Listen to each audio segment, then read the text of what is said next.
GKVL PSCയിലേക്ക് എല്ലാവർക്കും സ്വാഗതം. എൻ്റെ പേര് ശരത്. ഇന്ന് നമ്മൾ ചർച്ച ചെയ്യാൻ പോകുന്നത് 10ാം ക്ലാസ് ബയോളജിയിലെ 8ാമത്തെ ചാപ്റ്ററായ ജീവൻ പിന്നിട്ട പാതകൾ എന്ന ഭാഗമാണ്. ഓക്കെ, ഈ ചാപ്റ്റർ നമ്മൾ പഠിക്കാനായിട്ട് പോകുന്നത് നമ്മൾ കുഞ്ഞു ക്ലാസ് മുതലേ അല്ലെങ്കിൽ കുഞ്ഞിലെ മുതലേ കേട്ട് വളർന്ന കാര്യമാണ്. എന്താണ് പരിണാമം സംഭവിച്ചിട്ടാണ് മനുഷ്യനിലേക്ക് മാറിയതെന്നുള്ള കാര്യം നമ്മൾ കുഞ്ഞിലേ പഠിച്ചിട്ടുള്ളതാണ് അല്ലേ. അപ്പോൾ എങ്ങനെയാണ് ആ പരിണാമത്തിൻ്റെ അടിസ്ഥാന ഘടകങ്ങൾ എന്തൊക്കെയാണ്, അങ്ങനെയുള്ള കുറച്ച് കാര്യങ്ങളാണ് നമുക്ക് ഈ ഒരു ചാപ്റ്ററിനകത്ത് പഠിക്കാനായിട്ടുള്ളത്. അപ്പോൾ നോക്കാം, നമുക്ക് ഓരോന്നോരോന്നായിട്ട് നമുക്ക് നോക്കാം. ആദ്യമേ നമുക്ക് നോക്കേണ്ടതായിട്ടുള്ളത് നമ്മുടെ ജീവൻ്റെ ഉൽപ്പത്തിയെ പറ്റി അല്ലെങ്കിൽ ലൈഫിൻ്റെ ഒറിജിനെ പറ്റിയുള്ള രണ്ട് സിദ്ധാന്തങ്ങൾ അല്ലെങ്കിൽ രണ്ട് തിയറീസ് ആണുള്ളത്. ഒന്നാമത്തത് പാൻസ്പെർമിയ തിയറിയാണ്. അപ്പോൾ ജീവൻ്റെ ഉൽപ്പത്തിയെക്കുറിച്ചുള്ള ആദ്യത്തെ സിദ്ധാന്തം ഏതാണെന്ന് ചോദിച്ചാൽ ആൻസർ എന്താണ്? പാൻസ്പെർമിയ തിയറിയാണ്. ഓക്കെ, അല്ലെങ്കിൽ പാൻസ്പെർമിയ സിദ്ധാന്തമാണ്. രണ്ടാമത്തെ തിയറിയാണ് തിയറി ഓഫ് കെമിക്കൽ എവല്യൂഷൻ അല്ലെങ്കിൽ രാസപരിണാമ സിദ്ധാന്തം. അപ്പോൾ നോക്കിയേ, ജീവൻ്റെ ഉൽപ്പത്തിയെക്കുറിച്ചുള്ള രണ്ട് തിയറീസ്, രാസപരിണാമ സിദ്ധാന്തവും അതുപോലെ തന്നെ പാൻസ്പെർമിയ തിയറിയും. പാൻസ്പെർമിയ തിയറി കണ്ടുപിടിച്ചത് അനക്സാഗോറസ് ആണ്. അതാണ് അനക്സാഗോറസ് ആണ്. അതിൽ പറഞ്ഞിരിക്കുന്നത് ജീവൻ അല്ലെങ്കിൽ എന്താണ് നമ്മുടെ ജീവൻ ഉണ്ടായത് മറ്റേതോ ഒരു പ്ലാനറ്റിലാണ്, അത് ആക്സിഡൻ്റായിട്ട് ഭൂമിയിലേക്ക് വന്നെന്നാണ് പറഞ്ഞിരിക്കുന്നത്. അക്സെപ്റ്റ് ചെയ്യാത്തതുകൊണ്ട് തന്നെ അത് തള്ളിക്കളഞ്ഞൊരു തിയറിയാണ്. അതിനുശേഷമാണ് നമ്മുടെ രാസപരിണാമ സിദ്ധാന്തം അല്ലെങ്കിൽ തിയറി ഓഫ് കെമിക്കൽ എവല്യൂഷൻ വന്നത്. അത് കണ്ടുപിടിച്ച രണ്ട് സയൻറ്റിസ്റ്റാണ്, പേര് ഓർത്ത് വെച്ചിരിക്കുക, AI ഒപ്പാരിനും അതുപോലെ തന്നെ JBS ഹാൾഡേനും. രാസപരിണാമ സിദ്ധാന്തത്തിൽ പറഞ്ഞിരിക്കുന്ന ഇത്രയേ ഉള്ളൂ, ജീവൻ ഉണ്ടായത് നമ്മുടെ സമുദ്രത്തിൽ നടന്ന രാസമാറ്റങ്ങൾ മൂലമാണ് ജീവൻ്റെ ഉൽപ്പത്തി നടന്നതെന്നാണ് അവർ പറഞ്ഞിരിക്കുന്നത്. ആരൊക്കെയാണ് അത് കണ്ടുപിടിച്ച? ആരൊക്കെയാണ്? AI ഒപ്പാരിനും അതുപോലെ തന്നെ JBS ഹാൾഡേനുമാണ്. ഓക്കെ, അപ്പം എങ്ങനെയാണ് അത് അവർ വിശദീകരിച്ച് നമുക്ക് നോക്കാം. അവർ പറഞ്ഞിരിക്കുന്നത് ആദ്യമേ ഉണ്ടായ എന്താണ്, ആദിമ ഭൂമി അല്ലെങ്കിൽ ഭൂമിയാണ് ആദ്യമേ ഉണ്ടായത്. ആ ഭൂമിയിൽ ആദിമ അന്തരീക്ഷം അല്ലെങ്കിൽ അന്തരീക്ഷ വായു ഉണ്ടായി അല്ലേ. അത് ഏതൊക്കെയാണെന്ന് നമുക്ക് നോക്കാം. Hydrogen, nitrogen, carbon dioxide, methane, ammonia, അതുപോലെ തന്നെ നീരാവി ഉണ്ട്, പിന്നെ ഹൈഡ്രജൻ സൾഫൈഡ് ഉണ്ട്. അത് ഇങ്ങനത്തെ കുറേ അധികം വാതകങ്ങളാണ് നമ്മുടെ ആദിമ ഭൂമിയിൽ അന്തരീക്ഷത്തിൽ കാണപ്പെട്ടിരുന്നത്. എന്നാൽ സ്വതന്ത്രമായിട്ട് ആരില്ല, ഓക്സിജൻ സ്വതന്ത്രമായിട്ട് കാണപ്പെടുന്നില്ലായിരുന്നു. ഓക്കെ, ഇനി നമ്മൾ പഠിച്ച കാര്യമാണ് നീരാവി ഇവിടെ ആദിമ അന്തരീക്ഷത്തിലുണ്ടായിരുന്നു അല്ലേ. ഈ നീരാവി ഘനീഭവിച്ച് പോയി മഴയായിട്ട് മാറി. ഒരുപാട് നാളത്തെ മഴയ്ക്ക് ശേഷം എന്താണ് നമ്മുടെ സമുദ്രം രൂപപ്പെട്ടു. അങ്ങനെയാണ് സമുദ്രങ്ങൾ രൂപപ്പെടുന്നത്, ഒരുപാട് നാളത്തെ മഴയ്ക്ക് ശേഷമാണ്. ഓക്കെ, അപ്പോൾ ഈ സമുദ്രത്തിൽ പിന്നെന്താണ് ലഘു ജൈവ കണികൾ ഉണ്ടായി. അതിനു മുമ്പ് നമ്മൾ പറഞ്ഞ കാര്യം നീരാവി ഘനീഭവിച്ച് പോയെന്ന് പറഞ്ഞില്ലേ. ഈ ഘനീഭവിച്ച് പോകാനായിട്ട് അവിടെ ഒരു ഊർജ്ജ സ്രോതസ്സ് വേണമായിരുന്നു അല്ലേ. അവിടെ ഉണ്ടായിരുന്ന ഊർജ്ജ സ്രോതസ്സുകളാണ് നമ്മുടെ ഇടിമിന്നൽ, അതുപോലെ തന്നെ അൾട്രാവയലറ്റ് വികിരണങ്ങൾ, പിന്നെ അഗ്നിപർവ്വത സ്ഫോടനങ്ങൾ എന്നിവയാണ് നമ്മുടെ ഈ ഊർജ്ജ സ്രോതസ്സുകളായിട്ട് അന്നുണ്ടായിരുന്നത്. അപ്പോൾ സമുദ്രത്തിൽ ആദ്യമേ രൂപപ്പെട്ട ലഘു ജൈവ കണികകളാണ്, അതായത് അമിനോ ആസിഡ്, മോണോസാക്രൈഡ്, നൈട്രേൻ ബേസ്, പിന്നെ ഫാറ്റി ആസിഡ് എന്നീ ലഘു ജൈവ കണികളാണ് സമുദ്രത്തിൽ ആദ്യമേ ഉണ്ടായത്. ഈ ലഘു ജൈവ കണികൾ പിന്നെ സങ്കീർണ ജൈവ കണികളായിട്ട് മാറുകയാണ് ചെയ്തത്. അതായത് അമിനോ ആസിഡ് പ്രോട്ടീനായിട്ട് മാറി, മോണോസാക്രൈഡ് പോളിസാക്രൈഡായിട്ട് മാറി, നൈട്രേൻ ബേസുകൾ ന്യൂക്ലിയോറ്റൈഡുകളായിട്ട് മാറി, ഫാറ്റി ആസിഡുകൾ എന്തായിട്ട് മാറി, കൊഴുപ്പുകളായിട്ട് മാറി. ഓക്കെ, ഇങ്ങനെയാണ് സമുദ്രത്തിൽ നടന്ന രാസമാറ്റം ഇങ്ങനെയാണ്. ഓക്കെ, ഇതിൽ നിന്ന് ന്യൂക്ലിക് ആസിഡും അതുപോലെ തന്നെ കൊഴുപ്പാവരണവും കൂടി ചേർന്നിട്ടുണ്ട് ആദിമ കോശം ഉണ്ടായി അല്ലെങ്കിൽ പ്രിമിറ്റീവ് സെല്ല് രൂപപ്പെട്ട. ഇത്രയും കാര്യങ്ങളാണ് നമ്മുടെ തിയറി ഓഫ് കെമിക്കൽ എവല്യൂഷൻ അല്ലെങ്കിൽ രാസപരിണാമ സിദ്ധാന്തത്തിൽ പറഞ്ഞിരിക്കുന്നത്. ഓക്കെ, ഇനി രാസപരിണാമ സിദ്ധാന്തം എന്താണ് പ്രൂവ് ചെയ്ത അല്ലെങ്കിൽ എന്താണ് സ്ഥിരീകരിച്ച ഒരു പരീക്ഷണമാണ് യൂറേ മില്ലർ പരീക്ഷണം. കണ്ടുപിടിച്ച രണ്ടാൾക്കാരാണ്, സ്റ്റാൻലി മില്ലറും അതുപോലെ തന്നെ ഹറോൾഡ് യൂറേയുമാണ്. ഹറോൾഡ് യൂറേയും സ്റ്റാൻലി മില്ലറുമാണ് യൂറേ മില്ലർ പരീക്ഷണം കണ്ടുപിടിച്ച. ഇത് നമ്മുടെ രാസപരിണാമ സിദ്ധാന്തം തെളിയിക്കാൻ വേണ്ടി നടത്തിയൊരു പരീക്ഷണം. ഓക്കെ, അതിൻ്റെ സെറ്റപ്പും കാര്യങ്ങളുമാണ് ഇവിടെ കൊടുത്തിരിക്കുന്നത്. ജസ്റ്റ് ഇതൊന്ന് വായിച്ച് നോക്കിയാൽ മാത്രം മതി. ഓക്കെ, അതിനുശേഷം പറഞ്ഞിരിക്കുന്ന കാര്യം എന്താണ്,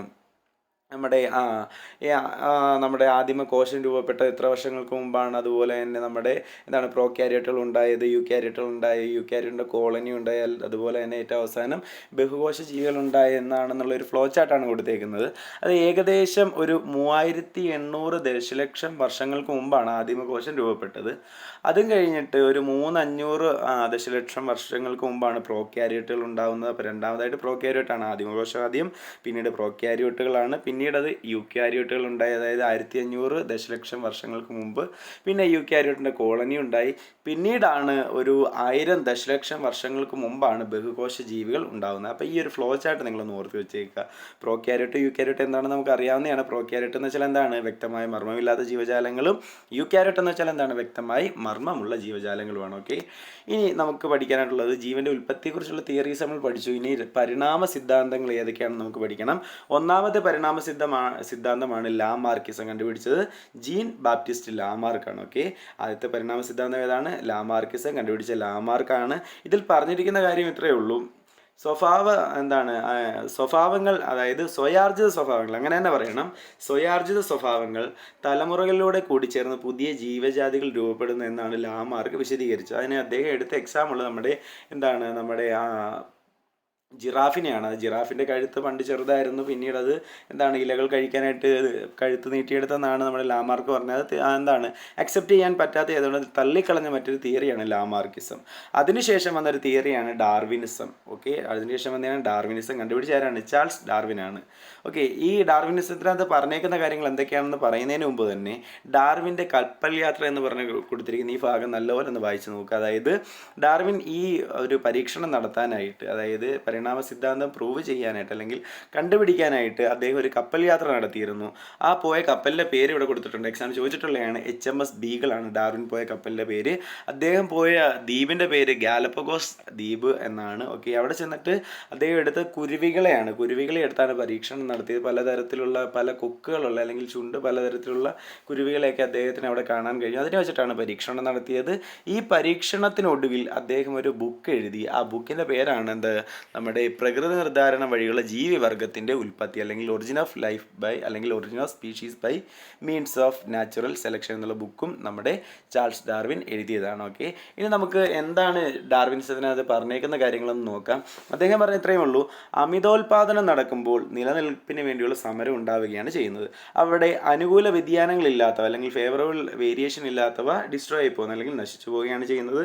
ഇനി അനുകൂല വ്യതിയാനങ്ങളുള്ളവ പ്രകൃതി നിർദ്ധാരണം വഴി നിലനിൽക്കുകയും അതുപോലെ തന്നെ അനുകൂല വ്യതിയാനങ്ങൾ അടുത്ത തലമുറയിലേക്ക് കൈമാറ്റം ചെയ്യപ്പെടുകയും ചെയ്യുന്നു. തലമുറകളായി ലഭിക്കുന്ന വ്യതിയാനങ്ങളുടെ സഞ്ചയം മൂലം പുതിയ ജീവജാതികളുടെ ഉത്ഭവം ഉണ്ടാവുമെന്നാണ് നമ്മുടെ ചാൾസ് ഡാർവിൻ പറഞ്ഞേക്കുന്ന കാര്യം. ഇത് തന്നെയാണ് നമ്മൾ ഈ ഒരു ബോക്സിനകത്ത് കൊടുത്തേക്കുന്നത്. വായിച്ചു നോക്കാവുന്ന കാര്യമേ ഉള്ളൂ. ഓർക്കേണ്ട കാര്യം, അമിതോൽപാദനം ഉണ്ടാകുമ്പോൾ നിലനിൽപ്പിന് വേണ്ടിയുള്ള സമരം ഉണ്ടാകുന്നു. അനുകൂല വ്യതിയാനങ്ങളില്ലാത്തവ നശിക്കുന്നു. അനുകൂല വ്യതിയാനങ്ങളോ പ്രകൃതി നിർദ്ധാരണം വഴി നിലനിൽക്കുകയാണ് ചെയ്യുന്നത്. ഓക്കെ, ഇനി അടുത്ത മൂന്നാമത്തെ പരിണാമ സിദ്ധാന്തമാണ് ഉൽപരിവർത്തന സിദ്ധാന്തം. അതായത് ഉൽപരിവർത്തന സിദ്ധാന്തം അല്ലെങ്കിൽ മ്യൂട്ടേഷൻ തിയറി കണ്ടുപിടിച്ച ഹ്യൂഗോ ഡിവ്രിസ് ആണ്. ഓക്കെ, എന്താണ് ഉൽപരിവർത്തന സിദ്ധാന്തം എന്ന് വെച്ചാൽ ജീവികളിൽ പെട്ടെന്നുണ്ടാകുന്ന മാറ്റത്തെ നമുക്ക് എന്ന് പറയാൻ പറ്റും ഉൽപരിവർത്തനം അല്ലെങ്കിൽ മ്യൂട്ടേഷൻ എന്ന് പറയാം.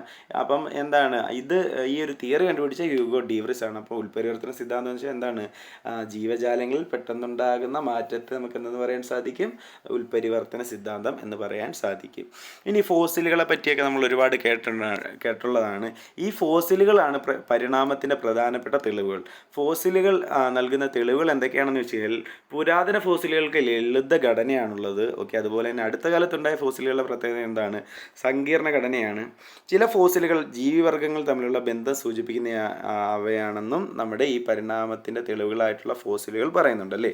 ഓക്കെ, ഇനി അടുത്തതായിട്ട് നമുക്ക് പഠിക്കാനുള്ള ടോപ്പിക്കാണ് ഹോമലോഗസ് ഓർഗൻ അല്ല എങ്കിൽ അനുരൂപ അവയവങ്ങൾ. ഹോമലോഗസ് ഓർഗൻ അല്ലെങ്കിൽ അനുരൂപ അവയവങ്ങൾ. ഇവിടെ പല്ലി, അതുപോലെ തന്നെ ബാറ്റ്, പിന്നെന്താണ് നമ്മുടെ ഒരു നീലത്തിമിംഗലം.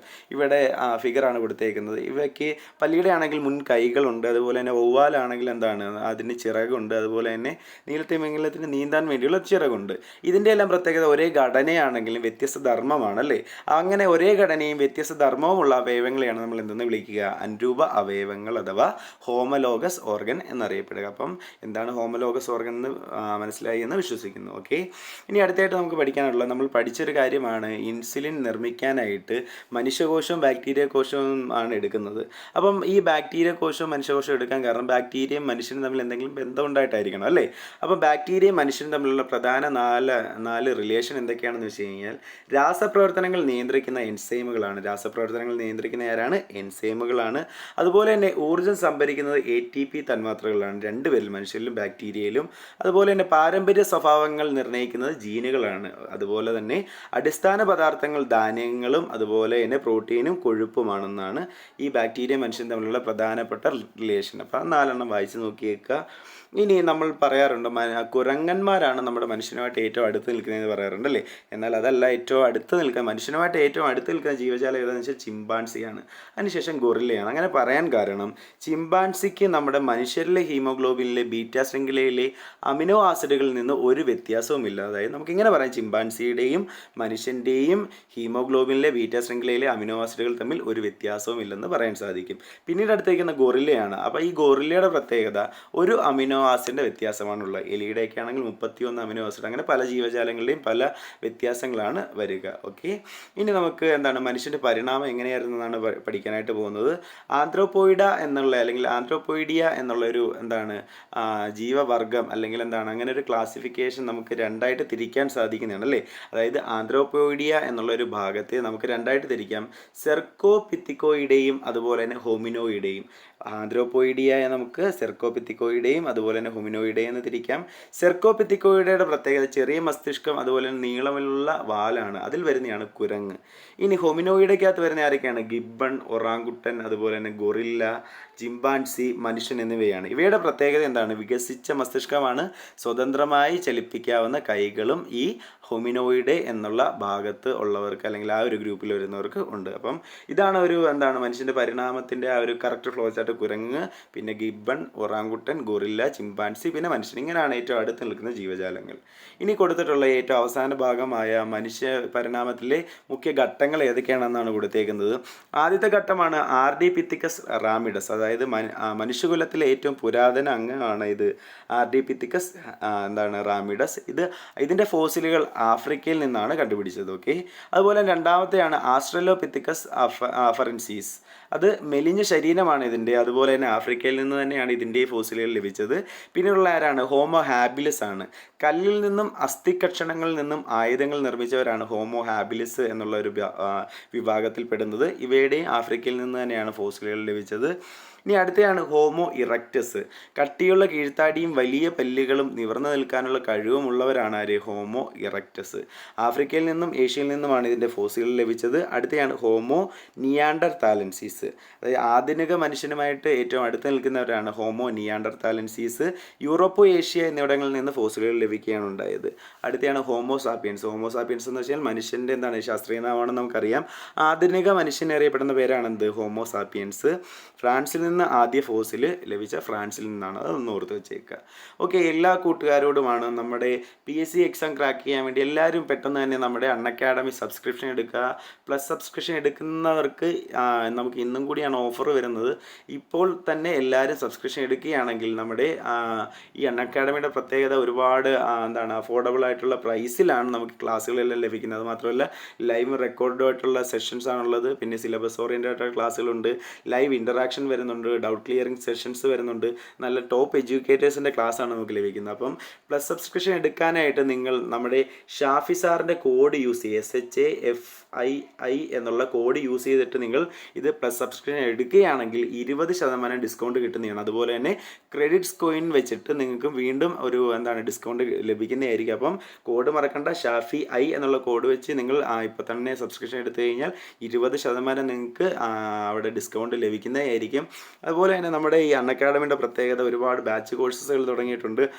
NCERT PSC എക്സാമിന് വേണ്ടിയുള്ള SCERT ക്ലാസ്സുകൾ 60 എന്നുള്ളൊരു ബാച്ച് അതിനുവേണ്ടി മാത്രം തുടങ്ങിയതാണ്. ഓക്കെ, അതുപോലെ തന്നെ ദൗത്യം ഒരു 150 ദിവസം നീണ്ടു നിൽക്കുന്ന ഡിഗ്രി ലെവൽ പ്രിലിം എക്സാമിന് വേണ്ടിയുള്ളൊരു ബാച്ചാണ്. മാർച്ച് 9 തുടങ്ങിയാണ് ദൗത്യം എന്നുള്ളത്. അതുപോലെ തന്നെ ആരംഭം മാർച്ച് 2 തുടങ്ങിയാണ് പ്രിലിം എക്സാമിന് വേണ്ടിയുള്ള, അതായത് 10th ലെവൽ പ്രിലിമിന് വേണ്ടിയുള്ളൊരു ബാച്ചാണ് ആരംഭം. പിന്നീടുള്ളതാണ് ഒരെണ്ണം ഉയരം. അതിൻ്റെ പ്രത്യേകത ഇത് ഫെബ്രുവരിയിൽ തുടങ്ങിയൊരു ബാച്ചാണ്. അതായത് പ്രിലിംസ് എക്സാമിന് വേണ്ടി KS പ്രിലിംസ് എക്സാമിന് വേണ്ടി തുടങ്ങിയൊരു ബാച്ചാണ് ഉയരെ. അതുപോലെ തന്നെ മറ്റൊരെണ്ണമാണ് നമ്മുടെ അറിവ് എന്നുള്ളത്. അറിവിൻ്റെ കാര്യം നമ്മൾ പറഞ്ഞതാണ്. 120 ദിവസം ഉള്ളൊരു PSC എക്സാമിന് വേണ്ടി SCERT ബേസ് ആയിട്ടുള്ള ഒരു രണ്ടാമത്തെ ബാച്ചാണ്. അത് ജനുവരി 19 തുടങ്ങിയൊരു ബാച്ചാണ്.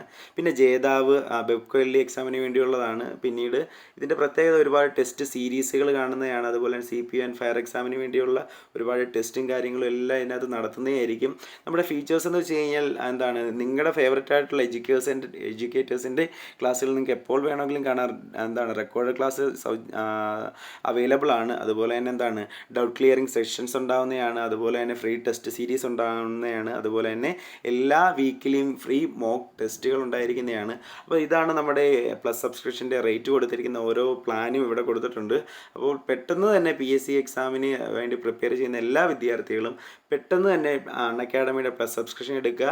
കോഡ് മറക്കേണ്ട, ഷാഫി ഐ എന്നുള്ള കോഡ് യൂസ് ചെയ്തിട്ട് നിങ്ങൾ കയറി കഴിഞ്ഞാൽ 20% വരെ ഡിസ്കൗണ്ട് നിങ്ങൾക്ക് ലഭിക്കുന്നതായിരിക്കും. അപ്പോൾ അടുത്തൊരു ക്ലാസ്സിൽ കാണുന്നിടം വരെ എല്ലാവർക്കും ബൈ. ഓക്കെ.